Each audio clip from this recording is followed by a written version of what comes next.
And welcome to Saber Wildlife. In today's video, I'm going to be showing how I turned this boring wall into this beautiful, aesthetic, 10-gallon planted aquarium rack. I plan on doing a little bit of breeding in the future for some different fish species and everything. And in this video, I'm going to show you how we built it. So I hope you enjoy, stay tuned, and we're going to cover how to build this awesome thing. Yeah. So, I was watching an episode of Aquarium Co-op, and in the episode, he was talking about how he set up the racks for the Aquarium Co-op store. If you haven't seen it, the racks hold 10-gallon aquariums stacked on top of one another. But this gave me an idea. I've always wanted to have a large aquarium in the rec room, but due to the layout of the room, there's nowhere to place a large aquarium without it jutting out. So, that's when it hit me. I could adapt the 10-gallon aquarium rack from the Aquarium Co-op video, and instead of having one large aquarium that sticks out into the room and makes a lot of noise, I could have many smaller aquariums that run on sponge filters to keep the noise level down. Because that's where my family does movie nights, and because 10 gallons are narrow, it'll hold tight up against the wall. And this also made my kids very happy because they've been wanting their own fish tanks. So, the first step of this plan was to take some measurements of the wall and the window and sketch out a rough draft of the design. I wanted the rack to be able to accommodate 6 to 8 10-gallon aquariums on the sides and keep one larger show tank in the middle in front of the window. After taking all of the measurements, I was pleasantly surprised to learn that the window was just wide enough to hold a 20-gallon long in that spot. That said, I don't currently own a 20-gallon long, so the 20-gallon tall I have will have to suffice until later.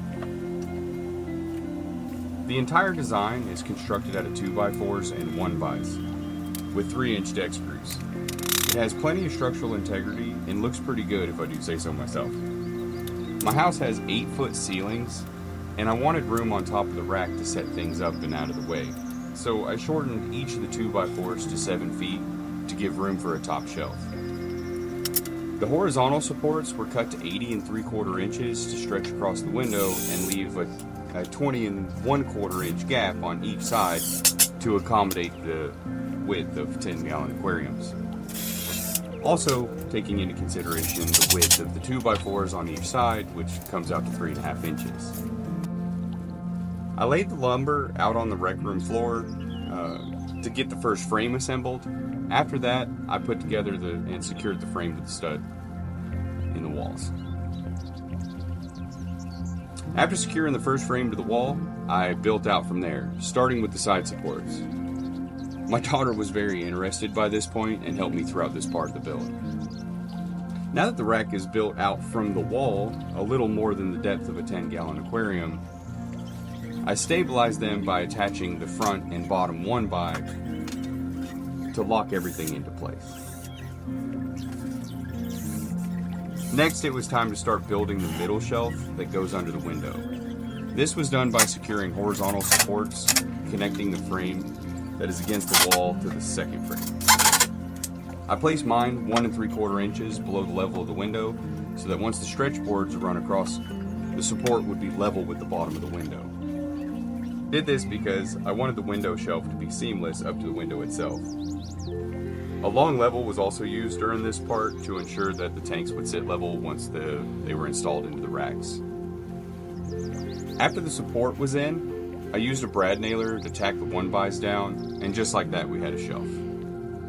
The next part that needed to be done were the doors that would enclose the pump cabinet under the window. I apologize, but the footage from this part of the build got corrupted, so I'll do my best to explain how these were built. Tell these people how I built the cabinet doors. Alright, so this part, the footage got corrupted, so I'm going to show you how I built these cabinet doors really fast. I got the hardware from Lowe's. These are just 2 cabinet knobs, some stainless hinges, and the entire cabinet door is built out of 1x. I just took measurements from the bottom of the shelf here all the way down to where I wanted the cabinet door to sit, and then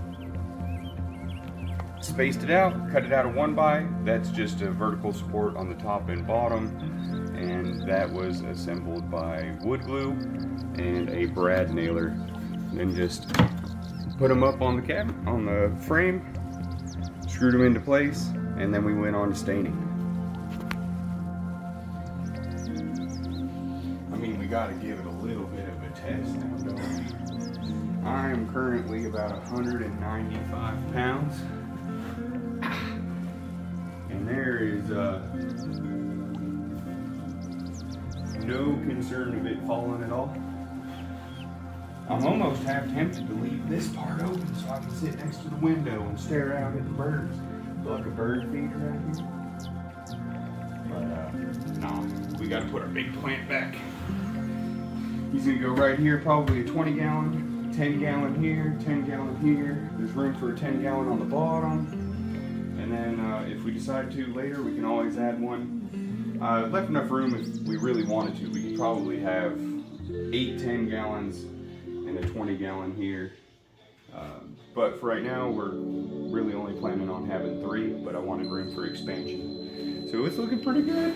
Nice and sturdy. Woo!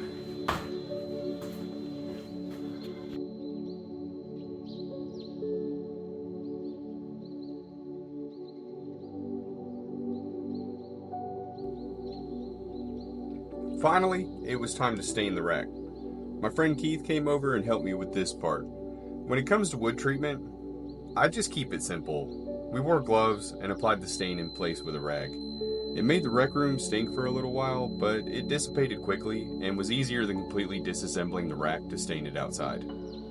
After a couple of coats, the rack had a nice rich color like I imagined, and we could move on to the tanks themselves. I did the aquascaping for the 20 gallon and chose the stocking, and my kids did the scapes and chose the stocking for the 10 gallon aquariums on each side. With a little bit of guidance, of course. My son originally wanted to stock his with blue catfish. Hey kiddos! Oh, Kiddos! Hey, wait for Remy. Come on, Ram. You guys ready to see your aquariums? Did you put in? Let's get in. Are you ready to see the aquariums? Yeah. Man, you guys are grubby. You need a bath.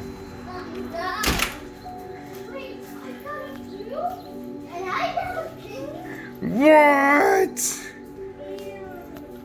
What do you guys think? Thanks, Dad. Can I put stuff in mine?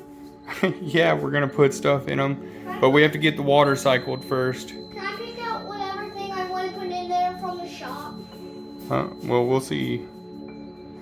I was thinking more along the lines of substrate and plants for fish, but what do you guys think? I would rather fish hiding places because they might add a little bit more bigger fish. Do you guys like the stand that Daddy built for us? Absolutely love the stand. Which one do you think is Daddy's? This one. Yeah.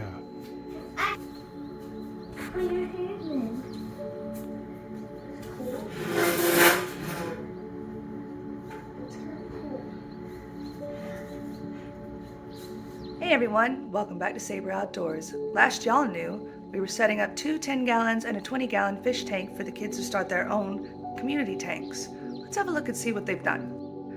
Alright everyone, here she is set up. Well, for the most part, this is built to carry an additional 2 10 gallons in the bottom and 2 on the top. But we have Cooper's tank, Remy's tank, and Brighton's tank in the middle. Let's see what they chose to go in their tanks. Cooper hasn't even seen the movie Jaws, but here we are, and he chose glowfish, which, as best I can tell, are longfin tetras. We've got some pothos here. I'm not certain what the other plants are. You'll have to get with Brighton on that. We've got our little sponge filter going on for our aeration. And the kids chose these aquascapes themselves. I think they've got pretty good taste. Over here, Brighton has a very nice pair of sailfin mollies that I guess, we're a little bit backlit here. But hopefully they will produce some nice little pals to end up in the community tanks.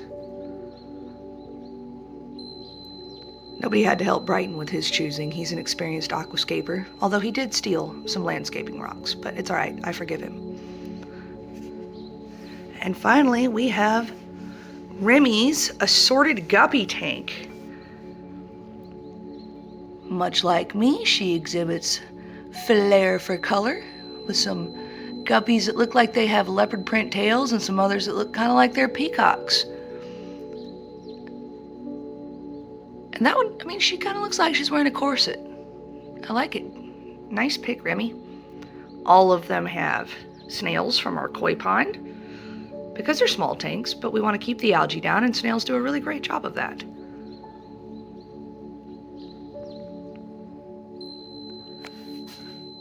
Not too shabby for a spring break build, huh, guys?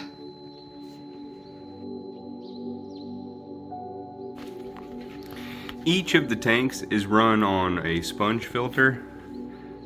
There's one in the back here, one in the back there, and one in the back of this one. And the pump that I was using for that was very strong. So what I wound up doing is I went on Amazon and I ordered a bunch of these inline adjusters so that you can control independently the flow on each of these tanks, which allows you to control how much aeration each tank gets, and allows you to kind of custom set the air pressure on each pump. Without that, these things go absolutely crazy. I'll show you what it looks like if I give it full air. So you can see that would be pretty violent to keep in the tank running like that, and it makes a lot of noise in the rec room. So I'd usually keep it turned down to about there or so, because the higher you've got this running, the faster the water evaporates and everything else, and the harder the filter pulls. But anyway, it comes through.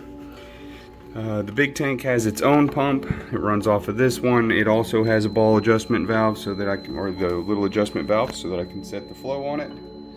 And it has room for more.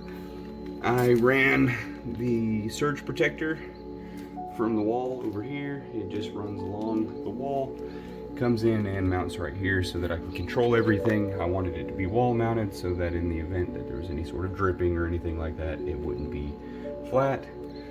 And really simple setup. I can actually stretch that out. I can get a bigger air pump to run all of the tanks once I get the other tanks in. I'm pretty excited. I've got 4 in total so far. This one's not set up, and I still haven't quite figured out exactly how tall I want each of these to be. But so far it's working pretty well. The water stays clear. You know, probably not my favorite stocking choice, but hey, that's what my kids picked. That's what my son picked. He wanted some of these. This is my favorite tank. This fish is absolutely beautiful. I love the sailfin mollies. It's got so much character.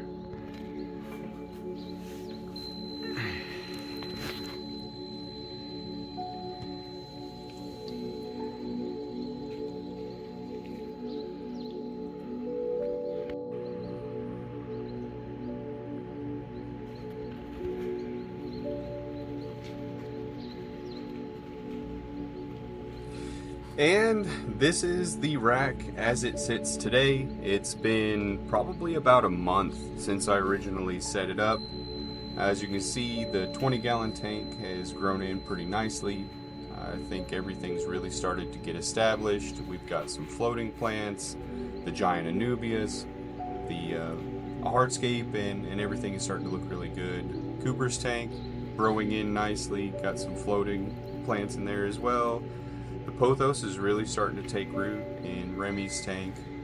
All told, I'm very pleased with how they've grown in so far, and I'm excited to see what these tanks will look like going forward, as well as any tanks that we add. If you enjoyed watching today's video, if you learned anything, I really appreciate it. If you'd go ahead and give us a like, give us a subscribe. It really helps the channel, helps the algorithm, helps us get out there. And I really enjoyed making this. I really enjoyed doing these projects. I really like making the videos. So if you want more content like this, please let me know in the comment section down below.